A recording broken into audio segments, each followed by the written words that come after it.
Boyeng flip-flop yan, o, di ba? May tendency rin siyang bumaliktad kay Marcos. Si Ombudsman Remulla, din niya muna kakantiin ng mga Marcos ngayon. Kapag alam niya na hindi na effective ang powers ng mga Marcos, saka siya bibirahin ang BBM admin. Boss Baz, binabantayan daw ng mga otoridad si Bato, nasa Pampanga. Hindi naman tayo naniniwala dyan na nasa Pampanga si Bato. Ano yung logic na magtatago ka sa isang lugar na hindi ka taga ron? O, kung ikaw ay nagtatago at aminado naman si Bato na nagtatago siya, malamang sa Mindanao magtago. Boss Bas, binabantayan. Badong, bakit hindi nagtago si Bato sa Mindanao? Ako, personal na paniniwala ko lang to, ha. Kung logic lang. Hindi ako magtatago sa ibang probinsya. Sa Mindanao ako. Kung saan kabisado ko, kung saan marami akong network. Politiko kasi si Agnas. Sa ngayon kay Bangag muna ang simpatya niya. Pag wala na si Bangag, hindi natin alam kung kanino siya pagdating ng panahon. Correct. Kaya wag po kayong pakatiyak, ay ano kami, ligtas kami dahil si Remulyang ombudsman. Sabi ng mga tulpo, pwede pala mambabae, wag lang ang manlalaki. Nabasa ko nga yan, kaya lang hindi ako sigurado kung totoong si Ramon Tulfo yun. Pwede mo ba sabihin yun? Mabuti raw mambabae. Ang gustong magpakulong ni Boying si BBM, sasaludo ko sa iyo. O sabi ng mga tulpo, pwede pala yan. Tama ka boss, maaring pwedeng gawin ni Boying yan, lalo na ngayon boss na maraming usap-usapan na mahina na ang mga Rimulya ngayon sa Cavite at malakas ang mga rebelya, need magpa-impress. O, di ba? Pwede. Kasi DILG si ano ngayon, si John Vic. Ano tatakbuhan niya sa susunod? Senador? Malabo sa senador yan. Sir, nahiya ako kasi mahiyain ako. Lalapitan kita next time, sir, batiin. 5K, 5K na troll ang nanonood kay Coach Bukbok.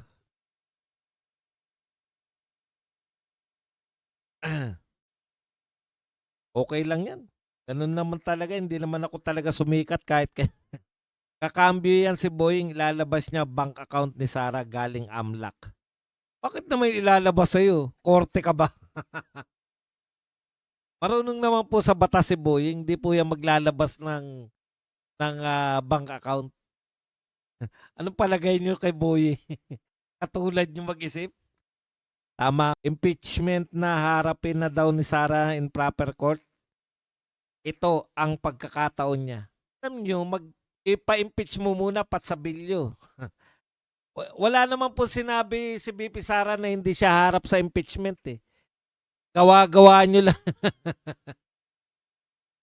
Gawa-gawa niyo lang yan na hindi niya harapin ang impeachment. Pwede bang hindi umarap sa impeachment kung in-impeach ka? Pauso kasi kayo masyado, kayong mga ano, tanggulista. Kuya Badong yan. MBC, alam mo, pinakamalaking bayad ni Bangag kay Cash Jarrett. So, is the real washing machine. Tama ka boss, maaring pwedeng gawin ni Boying yan, lalo na ngayon na maraming usap-usapan na mahina ng Remulla para ma-impress. Si John Vic bagay sa kanya, barangay, tanod. Mahirapan po manalo yan. Mga Marcos po mahirapan po manalo sa national.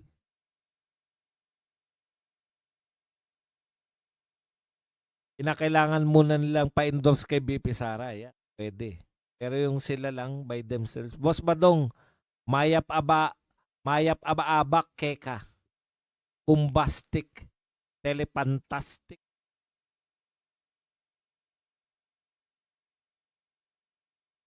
Ogag, hindi sa akin, impeachment proceeding.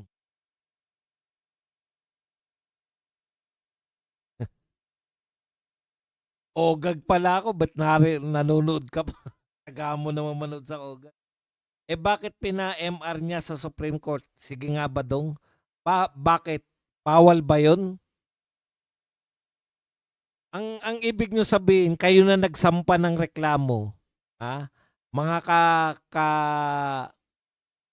kampi nyo na nagsampa, pati yung gagawin ni BP Sara, kinakailangan ipadaan pa rin sa inyo.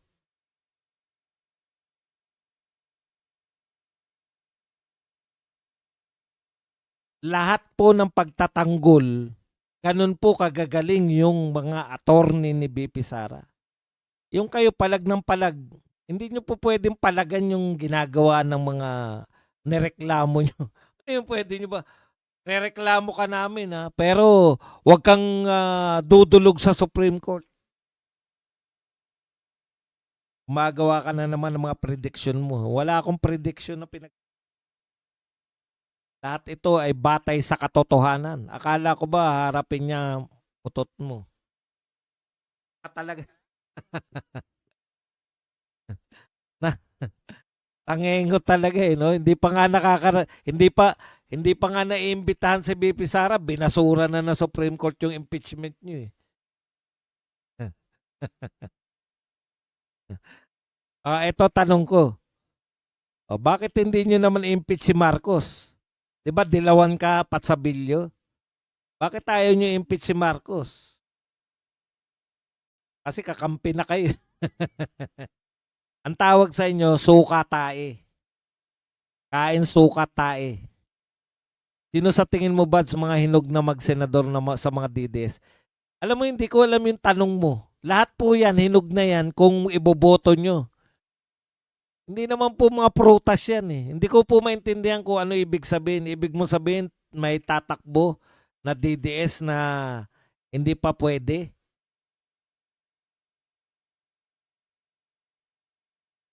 Tanong kayo ng eto, ganito lang po, ang simple lang ha. Lahat po ng line-up ni Tatay Digong, ni BP Sara, iboboto ko. Ganun lang. Boss, yung laging issue kay BP, palaging mahirap ipaliwanag. Una, CF niya, bawal naman pag-usapan yun. Ayaw man lang magtanong sa COA.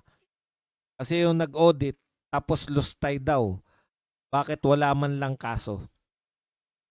Paulit-ulit nga lang, 'di ba? Sabi na ni BP Sara yan. Ito lang po yung paninira sa kanya. Pro-China. Inday lustay, magnanakaw, ganun. Ano pa? Ano pa ba? Yung Lucaret. Meron pa apat yan eh. Pro-China, Inday Lustay, Lucaret at Confidential Fund. Yung mga trolls pumasok sa barado ko kay Badong Channel. Yari kayo kay Sir Badong. Tanong lang Badong, hindi ba at tarpaulin lang ang ambag ni BBM sa Bukana Bridge? Di tarpaulin lang ang legacy niya dapat. Hindi naman tarpaulin yung ganun. Ano yata yung bronze. Napansin ko boss, habang sinisiraan si BP Sara, lalong dumadami support niya. Halos lahat ng OFW, paborito siya. Hindi nila naunawaan yun eh, di ba? Yung paninira nila, talagang madaling sagutin. Ikalawa, black propaganda lang kasi yung paninira nila. Walang anong tawag doon? Walang sustansya. Patsabilyo, magalingan ka, wala naman sus. Opo, wala po ako. Ako po ang pinakabanban na Duterte vlogger. Okay na ba? Masaya ka na? Yun lang pala gusto mo sabihin. Hindi pala ako magaling. Opo, ako po ang pinakamahina. Kita niyo naman ha, mahina pa ako niyan. Paano pa yung malalakas? Yung iba nga bulok na senador. Napansin ko boss, yan. Morning po sir, Cleofe Galeos. Good morning din sa iyo, Cleofe. Kaya ipapakulong nila si Revilla kasi kalaban nila sa Cavite. Malakas ang mga Revilla daw. Yan. Crazy vlog. Boss Bats, kumusta na kaya yung nadakip na driver van na nagdala ng drugs? 1,000 kilos yun mahigit. Yun nga eh. Pinakamatandang vlogger. Ano naman? Kailan pa naging kasiraan yan? Pinakamatandang vlogger daw ako. Ano naman sa tingin mo yun? Kasiraan ba yun? Paalala ko lang sa'yo, Pat Sabilio, pinaka makapangyarihan tao sa mundo ngayon, Donald Trump at si Xi Jinping, parehong senior citizen. Yun lang ang sasabihin mo, pinakamatanda. Russia, senior citizen si Putin. Karamihan ng mga world leader, senior citizen. Kailan pa naging kasiraan ng pagiging matanda? Hindi pa nga ako senior citizen eh. Wala talaga eh. Hindi ka magaling, matanda ka na. Kakaawa.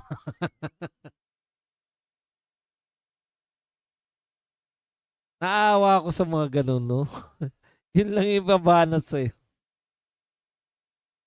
Ang dami niya sasabihin, barado lahat. Tapos, ay, basta hindi ka magaling. Tsaka matanda ka na. Bobby Mabulay, Ole Otero, watching. Kala ko, mabuhay.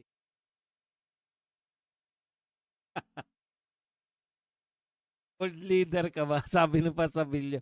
World leader ka ba? Vlogger ka lang. Opo, vlogger po ako.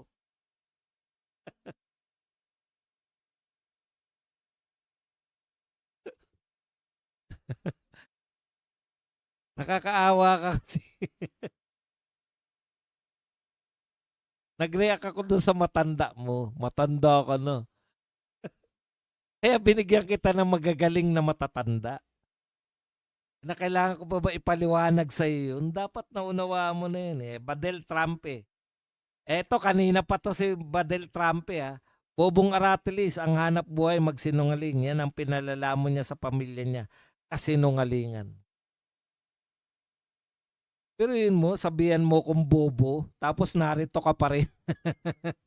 Sinungaling ako. Kanina ka pa nariyan eh. Ako po, pag yung vlogger nakita ko, puta sinungaling to. Alis na ako kagad. Bakit? Mahirap kalaban ng sinungaling. Ang tiyaga mo naman. Wala bang matalino talaga sa inyo, sa mga vlogger nyo? Ba't kayo nagtsatsaga dito? Badel Trump eh. Una, bobo na ako. Sinungaling pa. Putya, pag nakakita ka lang ng bobong vlogger, hindi ko na pinanonood eh. Insulto yun, di ba? Insulto sa pagkatao mo na manood ka ng bobo. O tapos sinungaling pa, bobo na, sinungaling pa. Ang tiyaga mo naman.